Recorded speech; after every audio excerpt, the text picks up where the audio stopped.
조심히 퍼뜨기란 무엇일까? 수업 마치고 조심히 퍼뜨기 넘어오라는데 설명해야 된다고. 아, 나 칼퇴하고 싶어. 갑시다. 아.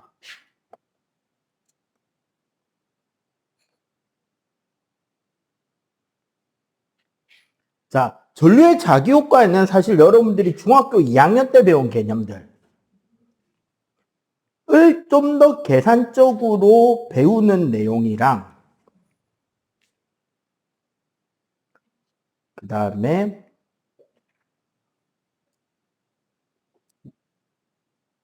전류의 자기작용,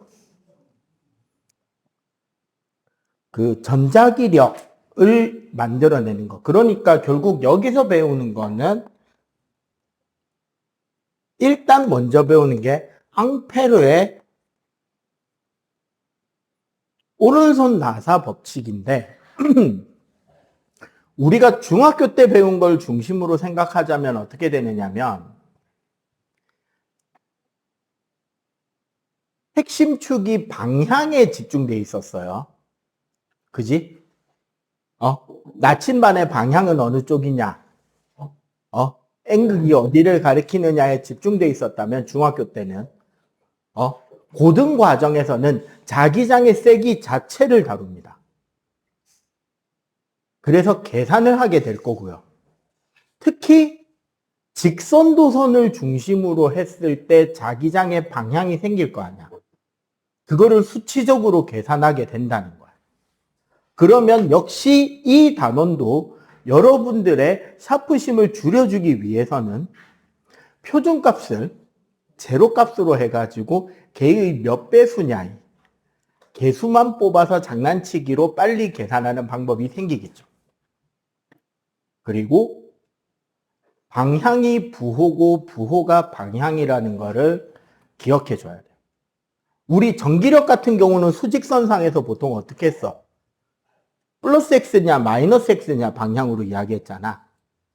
자기장은 어떻게 기준으로 잡냐면 칠판면을 기준으로 앞으로 튀어나오냐 뒤로 들어가느냐에 대한 이야기를 하게 됩니다. 주 내용은 여러분들이 중등 과정, 중2 전자기 그 전류에 의한 자기장 배울 때 오른손 나사 법칙하고 똑같기 때문에 기본적인 방향은 그걸로 판단을 하고 추가로 공식을 통한 세기 계산을 한다는 것. 그래서 풀다 보면 무슨 느낌을 받느냐? 여러분들 전기력 계산하는 거 있었잖아요. 전하 주위에 전기력 계산했던 거. 그거 비슷한 형태의 느낌을 저절로 받게 됩니다. 자, 첫 번째.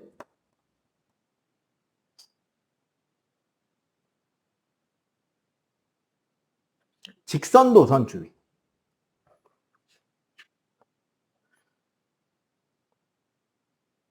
왜 삐뚤어만 보이냐?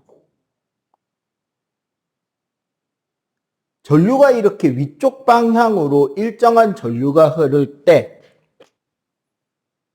이 도선의 수직인 가상의 평면을 생각해 줄 수 있을 거잖아요. 맞지? 그러면 이 부근의 자기력선은, 즉 자기장은 어떻게?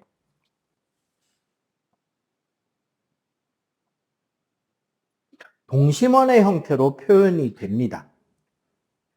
그죠? 방향은 우리가 이제 배운 거니까 빠르게 할게요. 엄지손가락 방향으로 전류가 흐를 때 오른손입니다.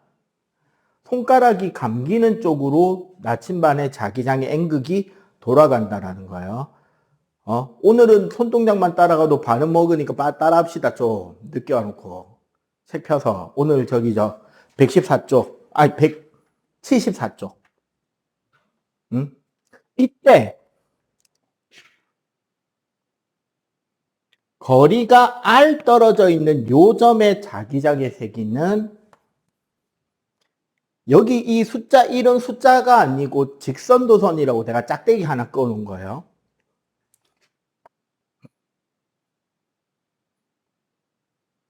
K의 R분의 I로 계산이 됩니다.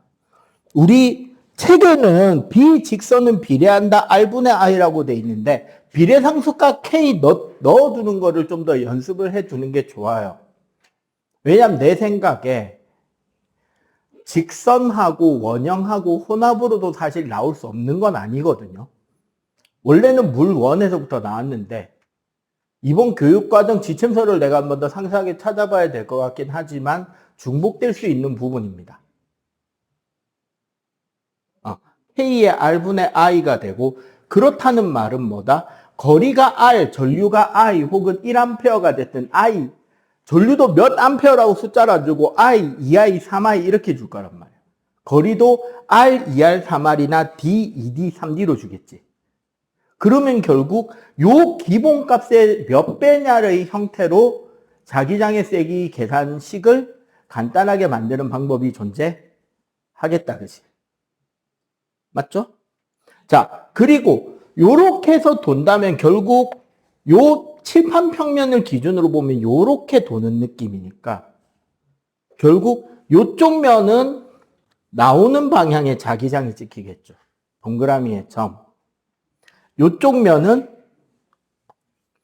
들어가는 방향의 표시가 될 텐데 여러분들이 나중에 자기장의 세기를 실제로 계산하게 될 때는 이렇게 통일합시다. 이거는 EBS나 강남 어디도 예외 없이 똑같이 처리하는 편이기 때문에 나오는 방향의 자기력선을 플러스로 들어가는 방향의 자기력선을 마이너스로 해서 합성한다고 생각합시다. 오케이? 자, 그러면 당연히 전류가 반대로 흐르면 요거 방향도 어떻게? 반대가 되겠지. 왜? 전류가 밑으로 흐르면 요렇게 될 거니까. 자, 실제 예시를 바로 보자고. 바로 밑에 두 직선 도선에 의한 자기장이 나오잖아요. AB의 PQR. 자, 바로 밑에 여기에 전류도 I, 여기에도 전류가 I, P, Q, R 요 세 군데. 문제를 보면 어떻다? 이 거리, 이 거리, 이 거리, 이 거리가 다 같다라고 지금 표시가 돼 있잖아요. 그럼 우리는 이 거리 하나를 뭐로 잡읍시다? R로 잡을까? R이라고 잡자고요. 응? 저 밑에 풀고 있는 저 방식이 내 방식이네. 그럼 봐봐. 일단 요 A 도선 A도선에 의한 PQR의 자기장의 세기는 봐봐. 얘는 뭐가 돼요? 원래대로 그냥 식 그대로 적으면. K의 R분의 I가 되죠. 방향은 마이너스. 들어가잖아. 들어가잖아. 맞지? 그럼 이 지점 마이너스 K의 R, 2R, 3R 3R분의 I 여기는 마이너스 K의 4R분의 I가 되잖아. 귀찮죠? 그래서 A 도선에 의한 걸 얘를 마이너스 B, 마이너스 3분의 1B, 마이너스 4분의 1B라고 쓸 수 있다고. 이해가 돼? K의 R분의 I를 B라고 잡자고, 그냥. 아니, 원래는 문제에서 어떤 값을 줄 거예요. A에 의한 자기장을 B라고 본다면. B라고 봤네. 그러면, 여기. B 도선에 의한 자기장. B 도선에 의한 자기장은 얘는 뭐가 돼? 플러스 B가 되죠. 얘는 마이너스 B가 되고 여기는 마이너스 몇 B? 그치. 마이너스 2분의 1B가 된다.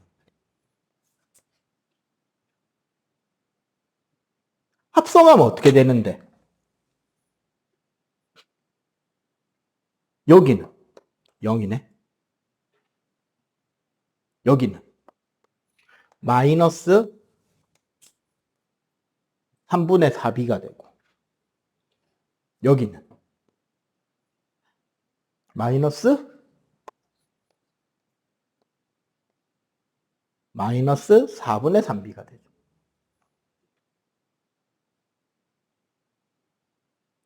그지?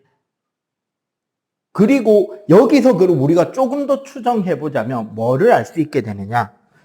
지금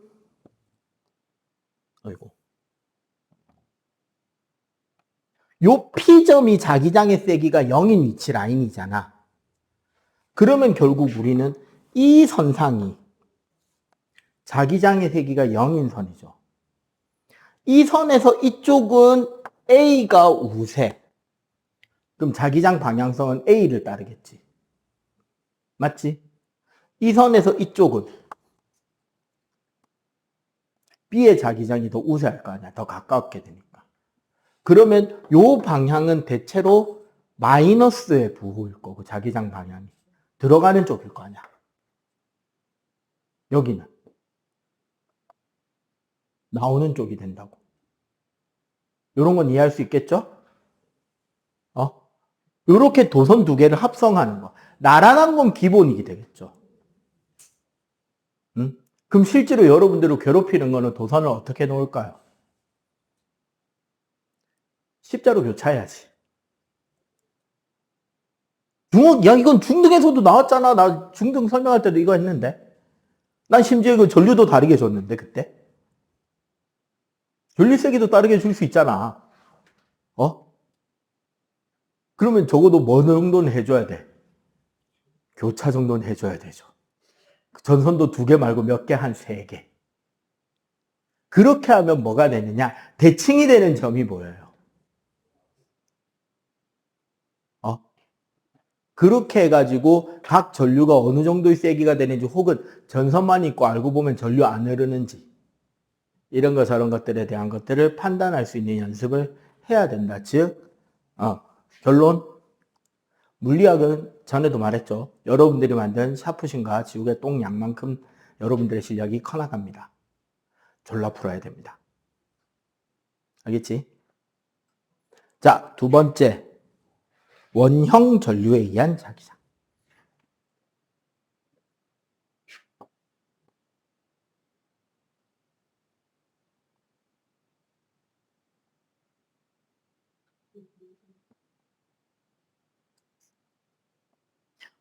원형 도선에서의 자기장은 항상 원의 중심을 가지고 이야기를 합니다. 원의 정중앙부만 이야기를 하게 돼 있어요. 아이씨, 오늘 컨디션 안 좋네.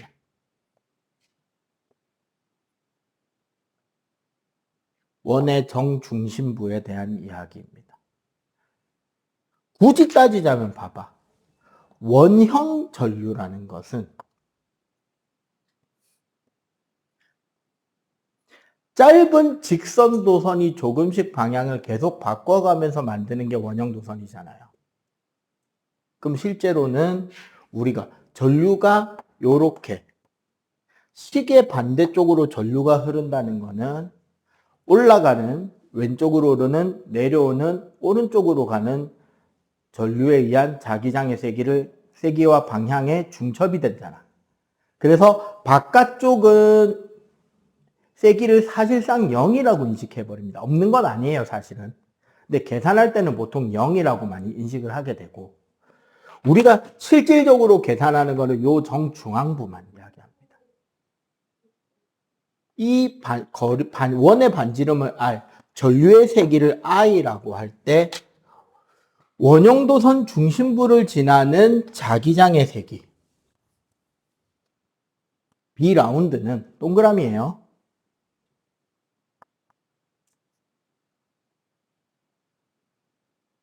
파이 K의 R분의 I가 됩니다. 혹은 우리는 이 파이 K를 K-로 쓰기도 하는데, 실제 값을 계산해 보면 파이 K, 직선도선에서 쓴 K의 자기장 그 비례상수값의 딱 파이 배예요. 즉 뭐다? 전류가 강할수록 원의 중심을 지나는 자기장의 세기는 세지고 반지름이 작을수록 더 강하겠죠. 당연히 거리가 짧아지니까. 그리고 요거 봐봐. 이렇게 그러면 나오고 들어가고지.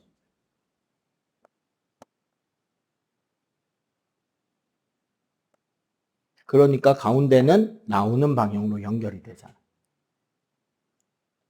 이렇게 잡아도 되는데 여기서부터는 좀 폼나게 전류 흐르는 방향으로 손을 이렇게 감아보라. 그럼 엄지손가락의 방향이 뭐랑 같다?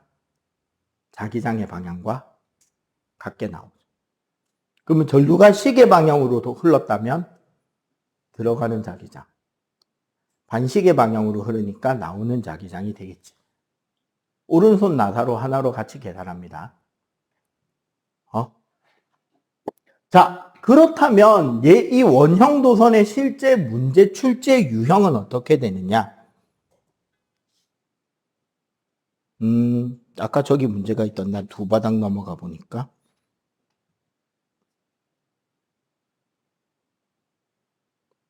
여기 180쪽을 한번 볼까요?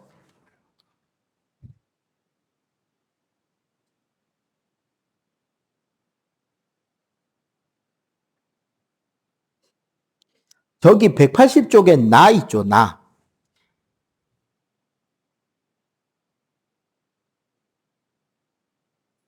(180쪽의) 그림 나를 좀 보자면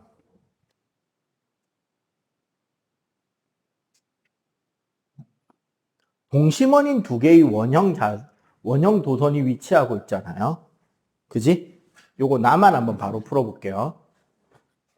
그리고 요쪽으로 I2가, 안쪽에도 요쪽으로 I2가 흐를 때 중심 자기장이잖아. 그런데 반지름이 여기가 A, 여기는 2A라고 하네요. 나라면 이거 문제 실제로 페이크를 이렇게 줬을 것 같은데. 여기도 A, 여기도 A. 요 정도 줘야 애들이 낚이지. 그려 안 그려? 여기도 A, 여기서 여기도 A 이러면 애들이 A와 2A라는 거를 눈치를 못 채는 놈들이 하위 한 20%는 못 채고 그냥 똑같이 해서 025 쓰는 놈들 나온다니까. 구라같이 진짜 다. 이렇게 깔아주는 거예요, 원래는. 이렇게 준다? 그 선생님 착하다. 무려 고2용 문제인데. 맞아, 아니야? 맞죠? 자, 요렇게 할 때, 그러면 안쪽 도선, 바깥 도선이 C고 안쪽은 D잖아. 그러면 C에 의한 요 중심점, 점 O의 자기장은, C에 의한 자기장은 파이 K의 2A분의 I2잖아. 플러스야, 마이너스야? 플러스네? 맞지? D에 의한 자기장은 마이너스 파이 K의 A분의 I2잖아. 맞죠? 요거 두 개 합성하면 자기장 어떻게 나와요?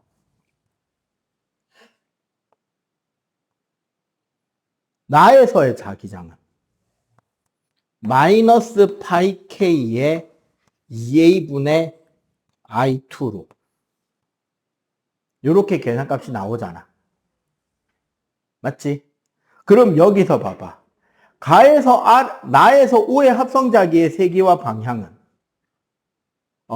근데 저기 문제 봐봐. 나의 O에서 C 전류에 의한 자기장의 세기는 B제로. 얘를 지금 B제로라고 했다고. 문제에서.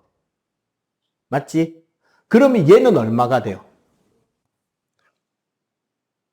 마이너스 2B 제로가 될 거고, 그러면 이거의 합성 저항 얘는 뭐가 된다? 마이너스 B제로가 되겠죠. 요게 180쪽 4번 문제에서 요구하는 거지. 계산은 마이너스 B제로라고 하는데 실제로는 그 마이너스 B제로라고 쓰면 된다 안 된다? 아니죠. 세기는 뭐다?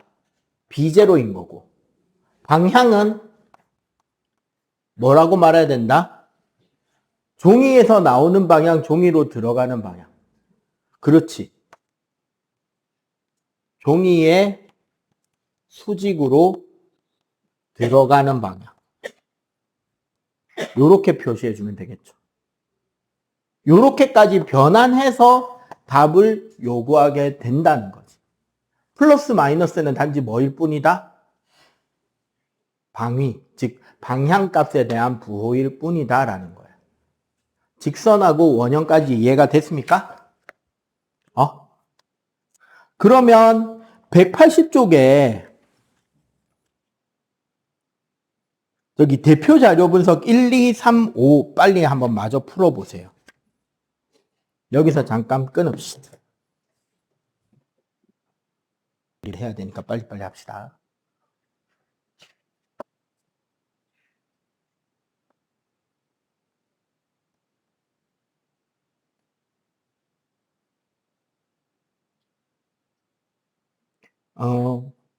솔레노이드 내부를 지나는 자기장에 대한 설명입니다. 중등에서는 요 파트에서 뭐를 같이 했었냐면 전자석 이야기도 같이 했고요. 여기는 전자석이 요 뒤편에 나오게 됩니다. 솔레노이드는 학교 선생님들 그립을 내가 정말 싫어한다고 중등에서 몇 번 강조를 했었어요. 그 이유가 이따구로 그리기 때문이지. 도대체 이걸 보고 어디가 앞이고 어디가 뒤인지 나보고 어쩌라는 말인지 저도 종종 헷갈립니다. 그래서 보면 요렇게 지워놨어요. 요즘은 또 한쪽만 지우더라고요. 이렇게.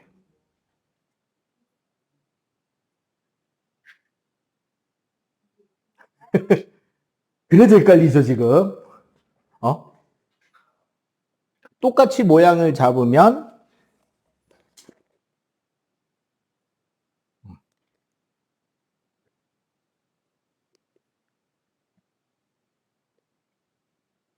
요 상태라고 보시면 돼요.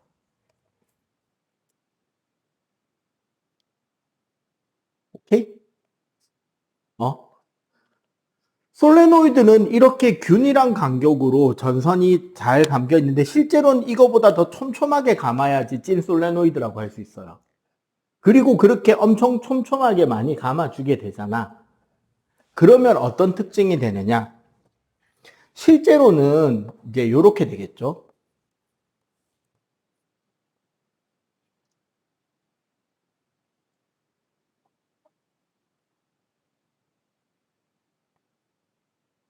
이렇게 감겨 있는 상태잖아. 요걸 촘촘하게 잘 감아주게 되면 솔레노이드 내부를 지나는 자기력선은 균일하게 그려집니다. 간격이. 자기장의 세기라는 게 과학적인 용어로는 참고. 우리가 보통 자기장 세기를 B라고 쓰는데 이 B의 진 의미는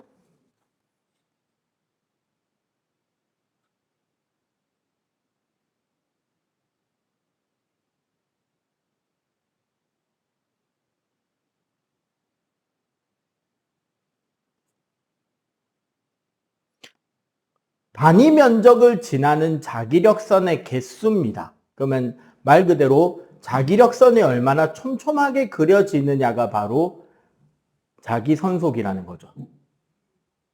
오케이? 요렇게 되는데 이게 이제 자기선속이 뜻이에요. 자기력선이 솔레노이드 내부에서 균일하게 나타난다는 것은 솔레노이드 내부의 자기장의 세기는 어떻다? 가운데 든 선에 가깝게 붙든 어떻게 나타난다? 이상적으로 만들어진 솔레노이드라면 일정하게 나타난다라는 소리예요. 그렇게 되고 그 자기력선이 솔레노이드에서 빠져나가게 되면 요 선이 요렇게 가야 돼요. 요 선이 요렇게. 예를 들어서 여기가 플러스 극이었다면 자기력선의 그림은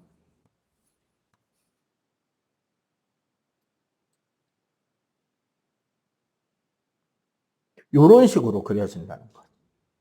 마치 뭐랑 똑같다? 막대자석과 똑같죠. 왜 이 방향이 되냐면, 자, 요거 교보제 봐봐.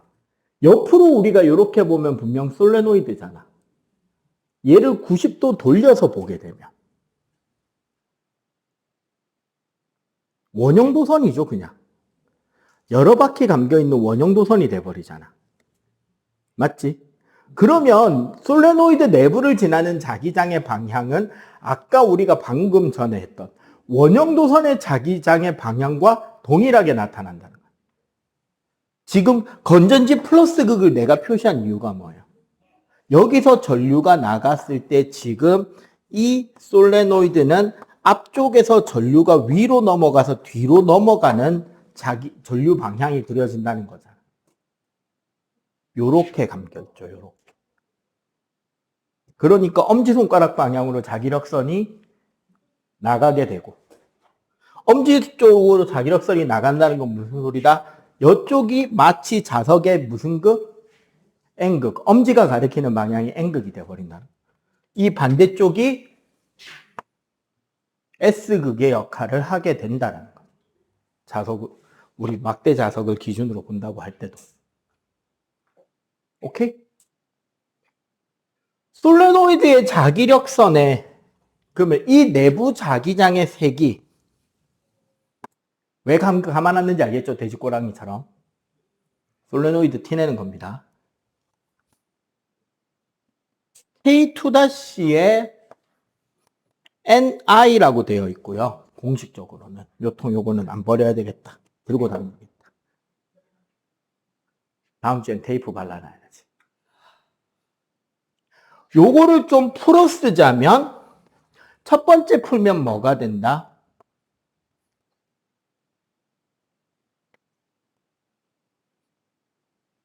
2파이K의 L분의 NI 혹은 이제 제일 심화 단계까지 가면 뮤제로 L분의 NI가 돼요.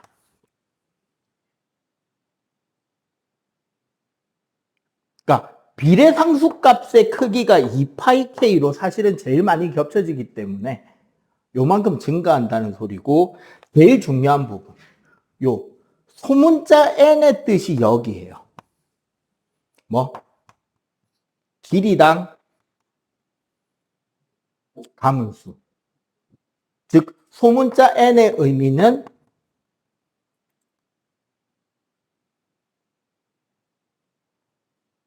촘촘하게가 됩니다. 요거 조심해야 된다고 내가 중등 때도 이야기를 한번 했었을까요? 촘촘하게. 통과 때도 언급을 했던 것 같고. 요 뒤에 파트에 보면 우리 전자기 유도가 나올 거예요. 패러데이 렌츠 법칙.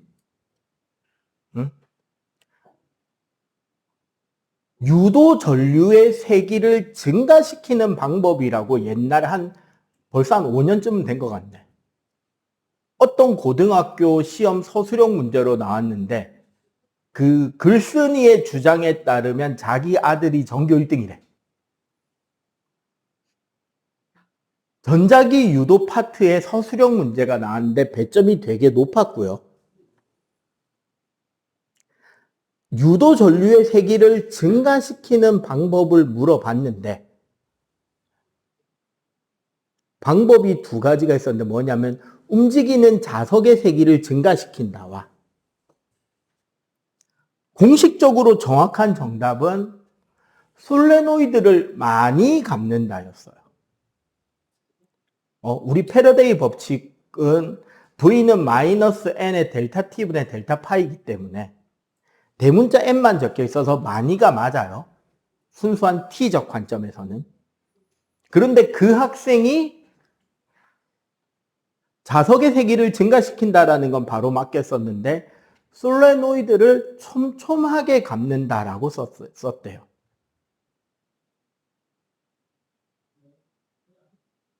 솔레노이드, 에나멜선을 더 촘촘하게 감는다. 그래서 그 학교 선생님이 배점 25점짜리 문제, 몇 점 만점이냐고 그러는데 배점이 20점인가 25점, 점수가 꽤 컸는데 반 이상을 까버렸대. 25점짜리 서술형, 그러니까 서술형 100% 평가에서 한 문제 25점을 줬는데 10점은 맞다, 10점은 인정하고 15점을 마이너스 날려버렸대. 그러니까 애가 뭐가 떠요? B가 뜨죠. 다른 거 다 맞아도 85점 아니야.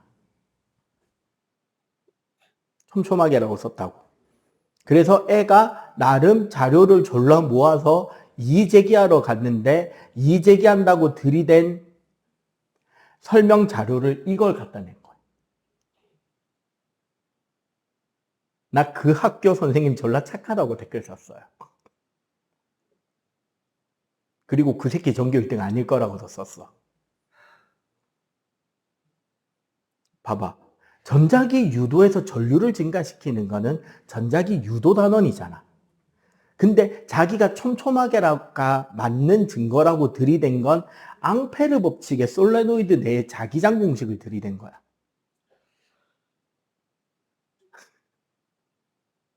그 새끼는 지가 왜 틀렸는지 점수 발표한 뒤에도 모르고 있는 거야. 지금 자기가 그 출제가 잘못되었고 서술형 채점이 잘못됐고 지가 맞다는 걸 주장하고 있는 그 시점까지도. 내가 학교 선생인데 애가 그런 이의제기를 똑같이 해왔다. 나는 준 10점마저도 끄어버릴 거예요. 원래 문제풀이 제일 먼저 해야 되는 건 뭐야? 출제자의 의도 파악이죠. 이 문제 왜 냈지? 뭘 물어보는 거지? 그러면 거기에 따른 이거는 어느 단원 문제네? 어느 단원 어느 관련 문제네? 그러면 이 문제의 기본 공식은 뭐네? 그럼 데이터는 어떤 거를 문제에서 찾아 꺼내야 되네? 그러다 보니까 미지수는 뭐고 내가 구해야 될 값은 이거니까 여기에 대한 풀이를 해가면 되잖아. 야, 첫 발부터 틀렸는데 그걸 어떻게 맞다고 쳐줘? 나는 25점 다 깎겠다. 맞아, 아니야? 맞잖아. 아니, 자기가 점수가 감점당한 게 억울하다고, 문의를 하러 온 게 아니라 자기는 맞다고 우기로 왔잖아. 그 문제 댓글에서 그게 원래 선생님이 활동하고 있는 그 상위 1% 카페라고 네이버에 회원수 20몇만인가 30만짜리 존나 큰 카페가 하나 있어요. 그 영재원부터 과고 대입까지 쫙 정보들이 다 있는 그 카페에 올라왔을 때 처음에 조금 시끌시끌했어. 근데 거기에 과학 선생들은 전부 다 학교 쌤이 맞고 출제자가 그 문제 전교 1등이라는 애새끼가 뭘 모르나 보다로 다 댓글이 달리는데 이게 페이스북에 갔더니 그 문제 하나 가지고 문과생과 이과생이 진지한 토론을 하고 있더라고. 교과서에 많이라고 돼 있으면 많이만 정답이지 촘촘하게 어떻게 정답이 되냐와 촘촘하게 감으려면 저절로 많이 감기지 않느냐라고 우기는 T와 F의 전쟁이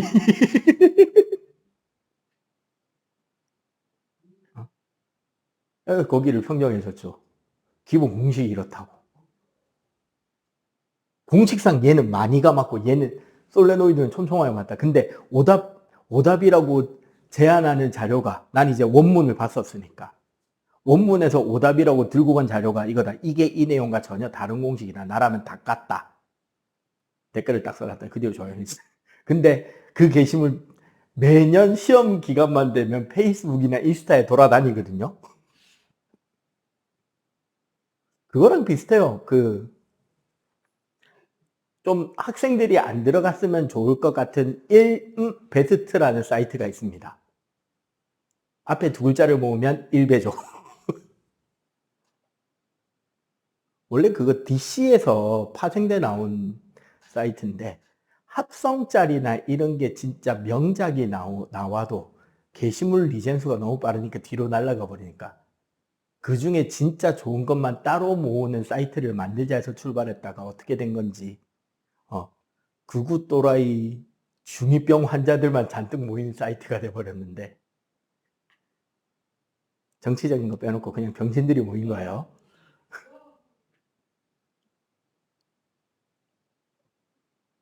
해마다 올라올 거예요.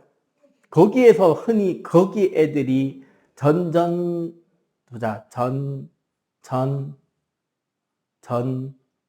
대통령쯤 되네.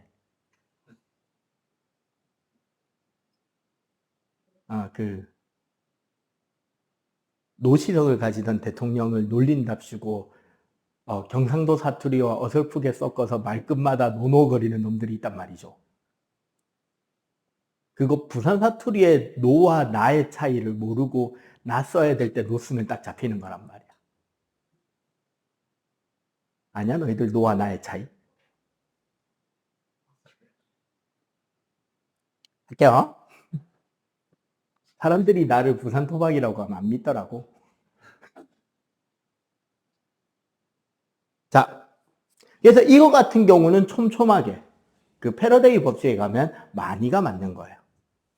자, 그러다 보니까 여기에 뭔가 좀 생소한 놈이 하나 보이죠. 요 값을 우리는 뮤라고 합니다. 물리적 용어는 투자율인데 사실 이거 우리가 지난 시간에 배운 거예요. 얘가 얼마나 물질의 자성에 대한 고유값입니다. 항자성체가 되면 무값이 되게 커져요. 항자성체가 되면 요 뮤제로가 진공의 투자율이거든요. 항자성은 진공값보다 조금만 커요. 강자성이면 진공값보다 많이 커요. 반자성이면 진공값보다 매우 작아져요. 그러니까 그러다가 마이스너 효과. 초전도체가 되면 제로가 돼버립니다. 모든 자기장을 밀어내버리거든요. 자기장 통과 안 시킨단 말이야. 그래서 청력으로 뜨는 거야. 얘가 얼마만큼 강자성체가 되냐인 거야. 그러면 우리 요 공식을 딱 보면 뭐를 알 수 있다? 강한 전자성 만들기.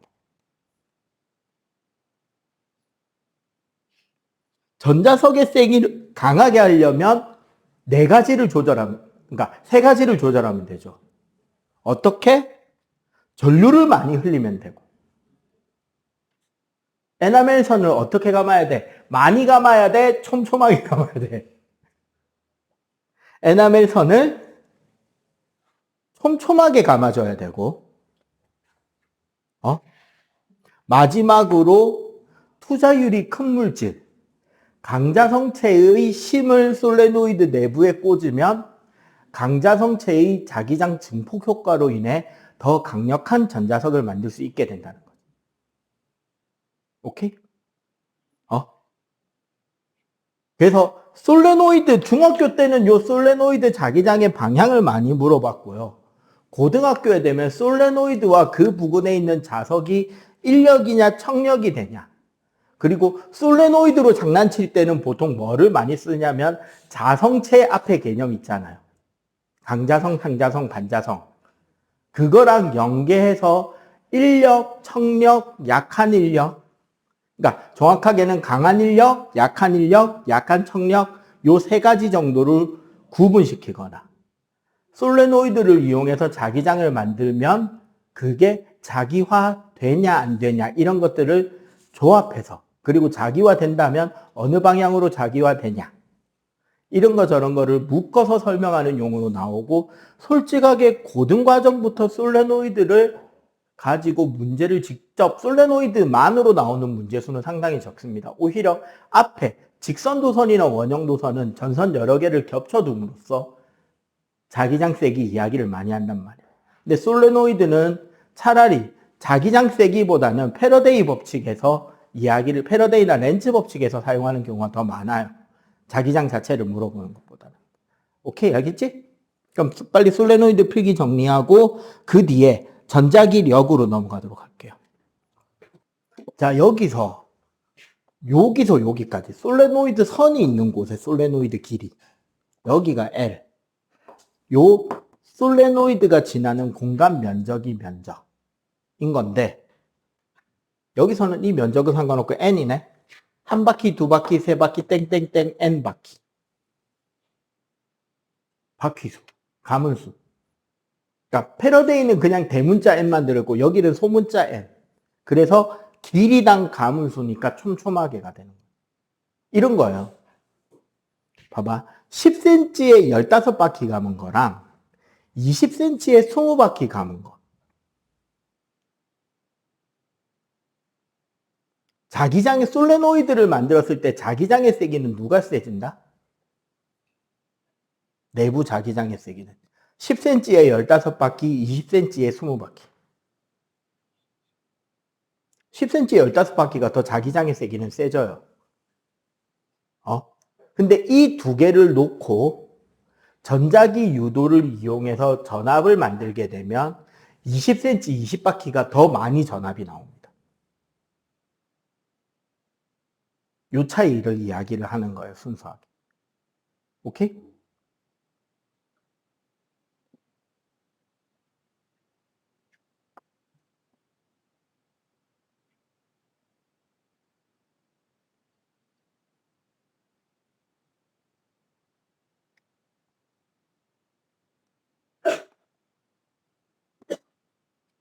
전자기력. 우리는 이 문제를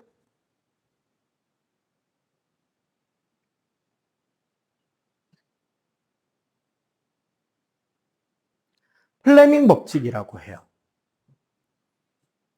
본격적으로 공식을 쓰지만 실제로 힘의 계산을 사용하진 않습니다. 얘가 본격적으로 계산은 물2에 가서 더 본격적으로 나오게 되고요.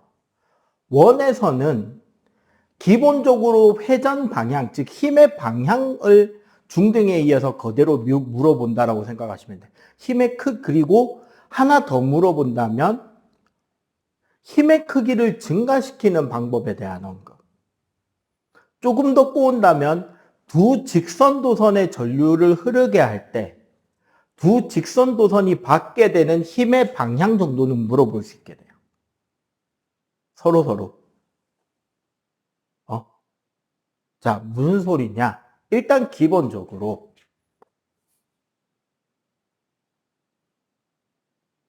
자, 요거 봐봐. N과 S극의 긴 막대자석이 존재한다면 이 내부를 지나는 자기력선은 결국 N에서 S로 흐르는 이 공간 안에서는 나란한 자기장이 생기겠지. 여기에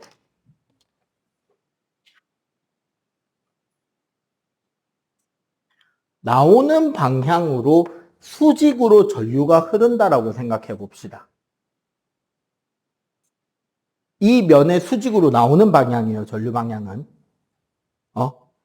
그러면 이 전류에 의한 자기력선은 시계 방향으로 만들어져야 돼요? 시계 반대 방향으로 만들어져야 돼요?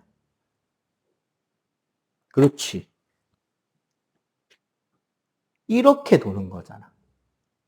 그러면 이 전류에 의한 자기장 방향은 이렇게 돌겠죠. 시계 반대쪽으로.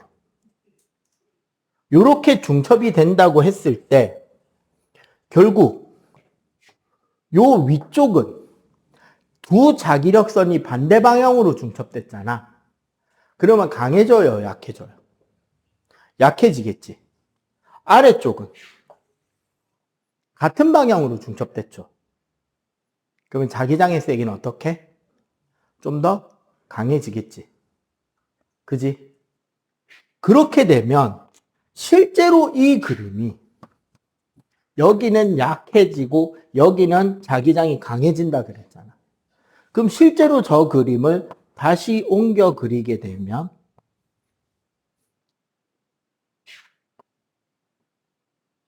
나오는 방향으로 생긴 전류에 의해서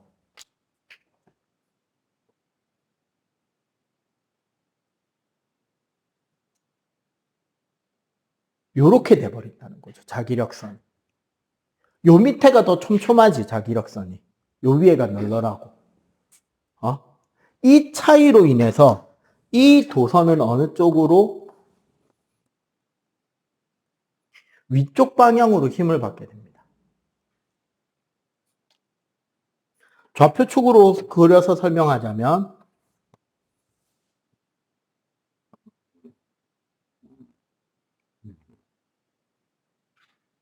요렇게 했을 때 지금 오른쪽 방향으로 자기장이 가고 있죠? 종이를 뚫고 나오는 방향으로 전류가 흐르고 있잖아. 이때 힘이 어느 쪽으로? 위쪽 방향으로 힘이 생긴다는 거예요. 여기에 대해서 우리가 중학교 때는 왼손, FBI. 요거다, 그지? 왼손으로 했을 때 이거예요. FBI. 오른손은 요걸 했죠. 왼손, 오른손. 왼손은 엄지가 F, 검지가 B, 중지가 I. 오른손은 요렇게 해가지고 한 가닥인 엄지가 전류, 여러 가닥인 손가락이 자기장. 앞에 녀석 등짝을 후릴 때는 이렇게. 이상한 손가락들 뭐 캠 놀려갖고 박치시켜버린다, 유튜브에. 그래놓고 쇼츠로 올려가지고 달달하게 한번 땡겨볼까? 얼굴만 살짝 모자이크 한 듯 안 한 듯 해놓고. 자, 그렇게 했을 때 힘의 방향을 추론하는 건데 이거 두 개 말고 하나 더 있습니다.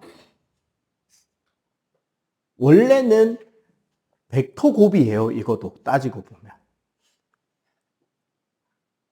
원래 우리가 중등에서 물리학까지 벡터를 본격적으로 생각하지 않고 순수하게 그냥 계산 크기만을 비교할 때의 전자기력의 공식은 B 곱하기 I 곱하기 L 사인 세타라고 한단 말이야. 요 각이 세타고요. B는 자기장 세기, I는 전류 세기. L은 뭐가 되냐면 예를 들어 여기에 자석이 지금 이렇게 있다면 이 전선에서 요 자기장 영역을 통과하는 전선의 길이가 L이 됩니다. 즉 만약에 우리 전동기 같은 걸 하기 위해서 내부의 코일을 여러 바퀴 감게 되면 어떻게 된다? 자기장 영역을 지나가는 전선의 길이가 감은 수만큼 증가하는 효과가 나겠죠. 그지? 그래서 전선의 길이가 돼요. 자기장 내를 지나는 도선 길이. 그리고 사인 세타는 전류와 자기장 사이의 띠인각인데 사인 값이니까 수직일 때 최대, 나란할 때 0이 되겠다. 그지? 응? 문제는 얘의 찐 벡터 공식은 벡터식을 이용한 곱은 F 벡터는 전류 벡터 곱하기 자기장 벡터 L이 되는 거예요. 벡터 곱인 벡터의 외적 개념에 사인 세타는 포함되어 있단 말이야. 그러면은 I 크로스 B니까 우리는 어떻게 하면 되냐면 I에서 B 쪽으로 오른손 나사를 감으면 엄지 방향이 F가 돼요. 네. I에서 B로 감으면 엄지 방향이 힘이 돼요. 사실 이게 제일 쉬워요, 방향 찾기는. 어차피 6방향각밖에 안 나온단 말이에요. 이거는 이거대로 손이 힘들지. 이거는 하다 보면 손 뒤집어지고 막 꼬이고 이래. 나 말했잖아. 중학교 때 네 학교 시험 치다가 단체 컨닝으로 무릎 꿇고 책상 위에서 벌 받아본 적 있다고. 전자기력의 방향을 찾는 거야. 도선이 받는 힘의 방향이에요. 보기 1, 2, 3, 4, 5. 내 시험 자리가 여기였어. 내가 그 문제 풀고 약 30초 뒤에 저 뒤에 앉아있는 우리 반 반장이 뭘 해야 돼? 내 동작 따라야 될 거 아니야. 그 옆에 줄에 부반장도 내 동작 따라해야 될 거 아니야. 부반장 앞에 있는 총무부장도 내 동작 따라해야 될 거 아니야. 왜? 내가 정답이니까. 맞아, 아니야. 잠시 뒤가 되면 어떻게 되는지 알아? 모두가 하기 시작하는데 공부 못하는 애들은 오른손으로 돌리고 있다? 진짜 못하는 애들은 양손을 꺼내놓고 고민하고 있어. 자, 각자 시험 치는 개개인은 그게 딜레마일 수 있는데 그 꼬라지를 보고 있는 선수 출신 체육 선생의 눈에는 뭐로 보일 것인가라는 거죠. 축구로 대학까지 갔다가 심각한 무릎 부상으로 은퇴를 결심하고 그때부터라도 정신 차리고 공부해서 체육교사 임용을 뚫고 우리 학교 축구부 코치 겸 체육선생으로 임용받아 내려온 그 양반은 반 애들이 갑자기 시험 치다 말고 막 일하고 있어. 야, 이걸 뭘로 볼까? 야, 누가 봐도 단체 컨닝이지. 왜? 반전체가 이러고 있어. 사실 이거나 이걸 할 때는 최대 단점이 하다 보면 꼬여서 각 잡기 힘든 팔이 방향이 하나가 생겨요. 그때 최고의 팁은 뭐였냐면 내가 그때 나한테 멘토 멘티처럼 물어보던 친구들한테 야, 이거는 손 도저히 각도 안 나오는데 어떻게 맞추냐라고 물어봤을 때 내가 걔네들한테 중학교 때 가르쳐준 해답은 시험지를 뒤집어라였어요. 그러면 각이 편하게 나온다 했다고. 이미 난 그때부터 천재였으니까. 시험지 뒤집어서 화살표 방향 표시해놓고 다시 시험지 뒤집으면 답이 나오잖아. 맞지? 이 전자기력으로 작동하는 장치가 다음 바닥에 넘어오면 자기부상열차, 자기공명장치, 전동기가 있습니다.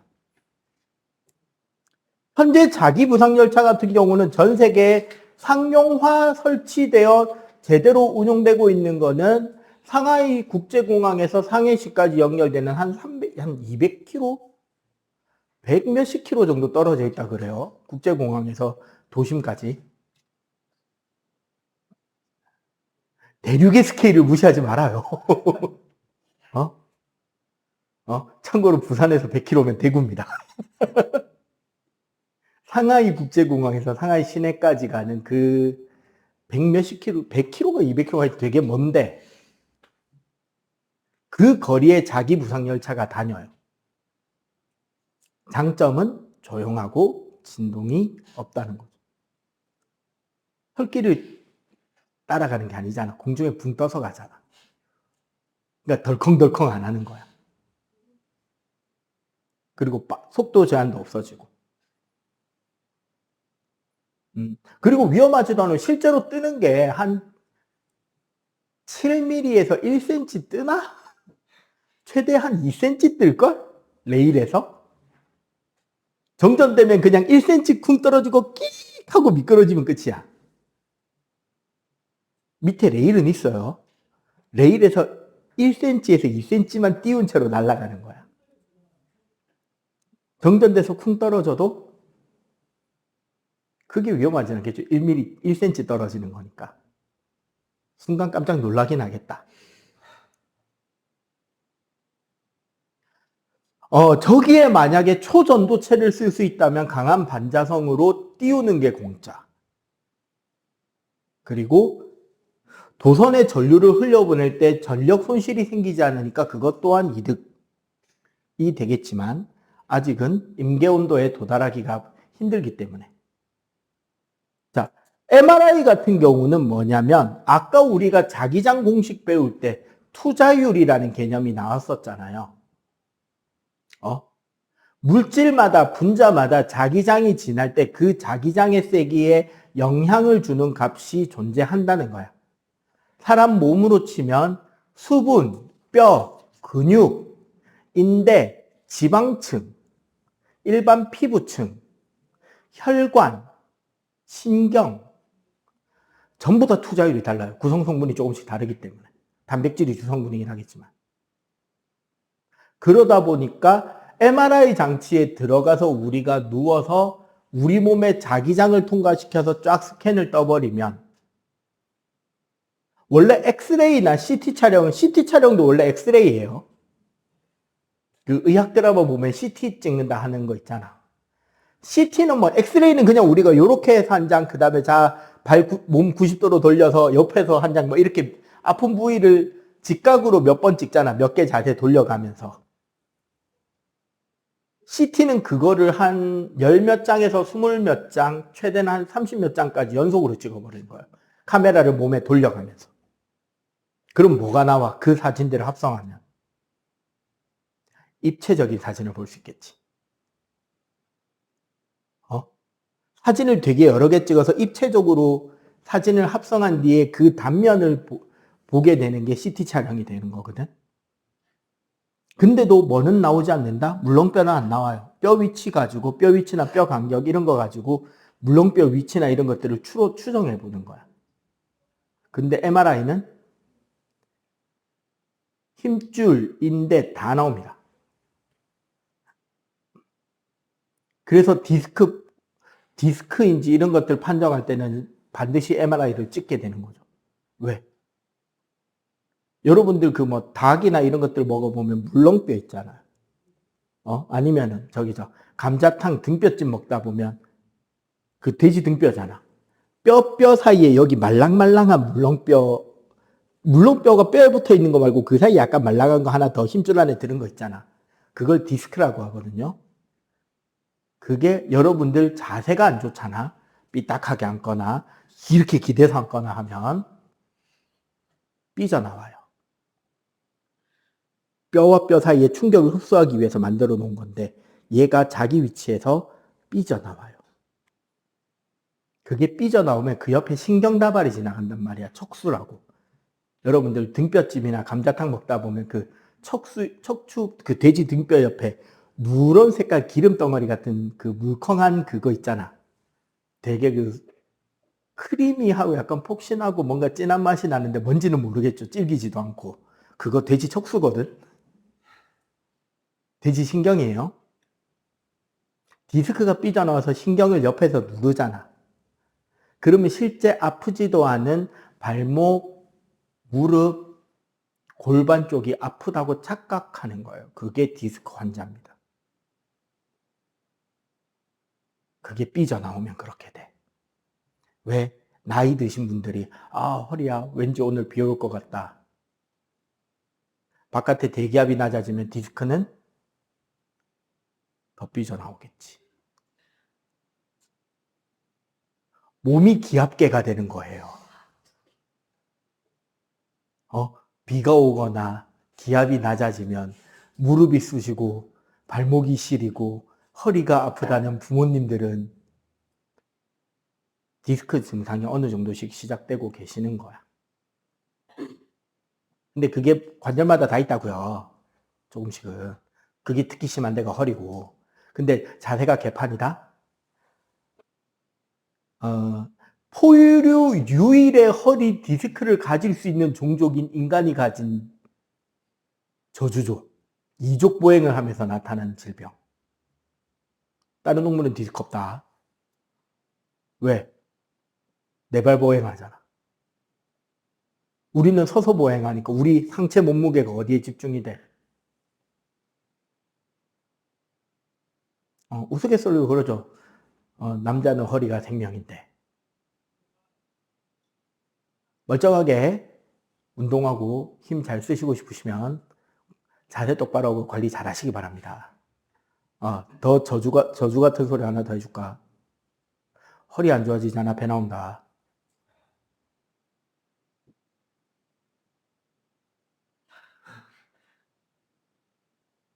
아니, 왜냐면 어차피 허리가 척추가 그 힘을 받아줘야 되잖아, 무게를. 근데 척추와 옆에 있는 근육의 힘이 약해진다. 그러면 배에 지방을 채워서 그 압력을 분산시키는 거야.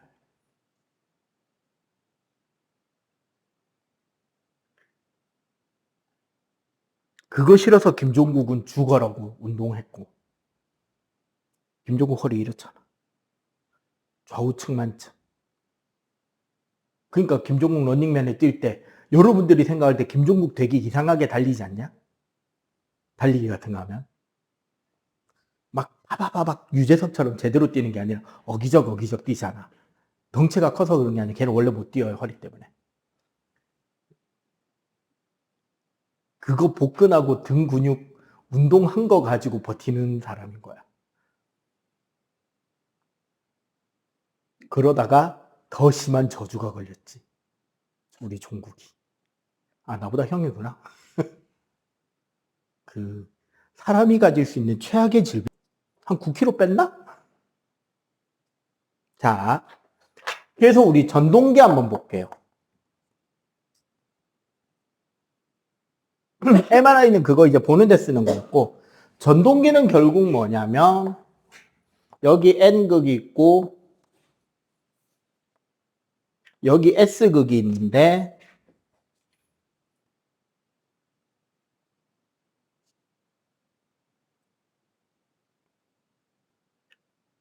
약간 이런 식으로 우리가 이제, 정류자라는 회로 형태를 띠고 있는 겁니다. 그러니까 요 축선이 회전 축선인 거예요, 지금. 그럼 여기가 건전지 플러스 극이니까 봐봐. 여기는 전류가 들어가죠. 여기는 전류가 나오지. 둘 다 자기장의 방향은 이쪽. 전류 방향. 그러면 어떻게 된다? 여기 S극 쪽 도선은 힘을 위로 받겠죠. 맞지? 얘는 힘을 밑으로 받을 거 아니야. 그죠? 그러면 얘네들이 어떻게 된다?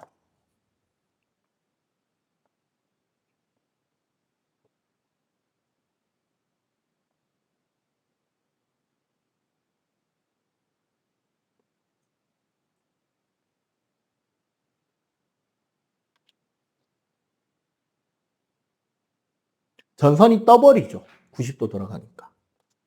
지금 봐봐. 여기서 열로 내려왔고 여기서 올라갔단 말이야. 힘을 받아서. 맞지? 그런데 여기서 어떻게 된다? 지금 전류가 끊어지죠. 얘도 90도를 돌아갈 거니까. 힘을 받아서 움직여서 90도까지 돌아가면 전류가 끊어지잖아. 그러면 그때부터 남은 90도를 돌동 관성으로 돌아버리는 거야. 그러면 얘네들이 횟가닥 뒤집어져서 다시 여기까지 오겠지? 그러면 힘을 받아서 다시 움직이고 관성으로 돌아오고 힘 받아서 움직이고 관성으로 돌아오고 하면서 어떻게? 지금 요 방향일 때는 시계 반대 방향으로 회전하겠죠. 그럼 여기서 우리가 이제 물어보는 건 그거지.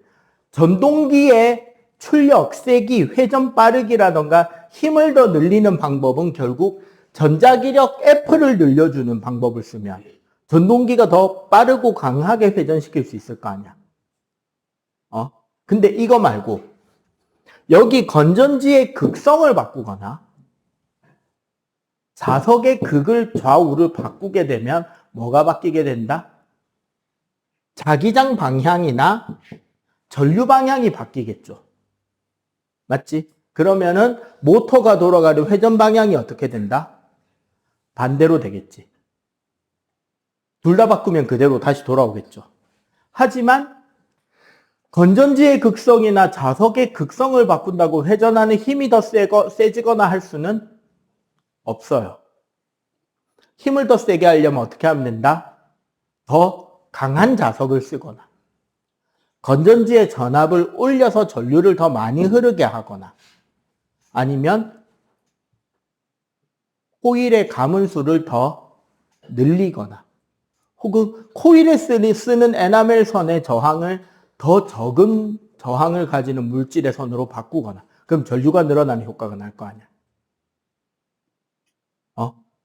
아니면 뭐 요 코일 안에 철판이라도 하나 감아 넣거나 코어로. 이해가 되죠? 그렇게 하면 더 강력한 전동기를 얻을 수 있게 됩니다. 나랑 중등 수업했던 녀석들은 아마 그때 내가 이거 보여줬던 걸 기억할 거예요. 네오디뒻 미니카. 그 미니카 있잖아. 건전지 2개 놓고 모터 놓고 그 트랙에서 달리는 자동차.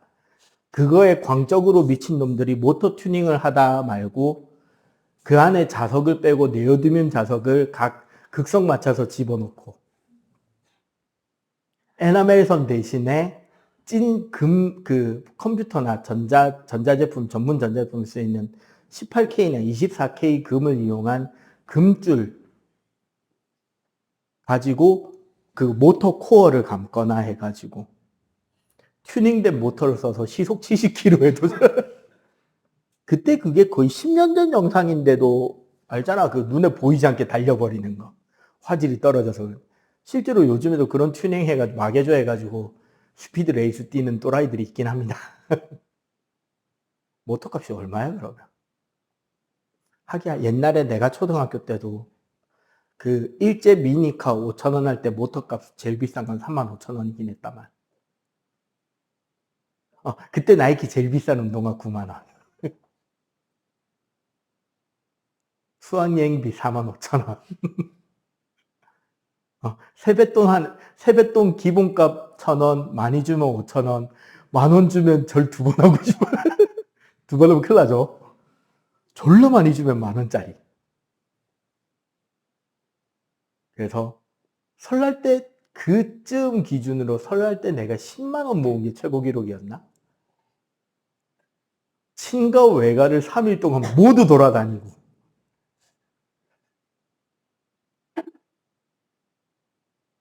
요즘에는 세뱃돈 나가는 게 무서워요. 자, 그 밑에 스피커는 결국 뭐다?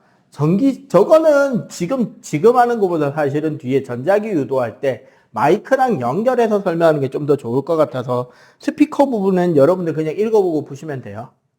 자, 그러면 지금 177조. 177, 만 풀어보면 되겠네. 빨리 풀어.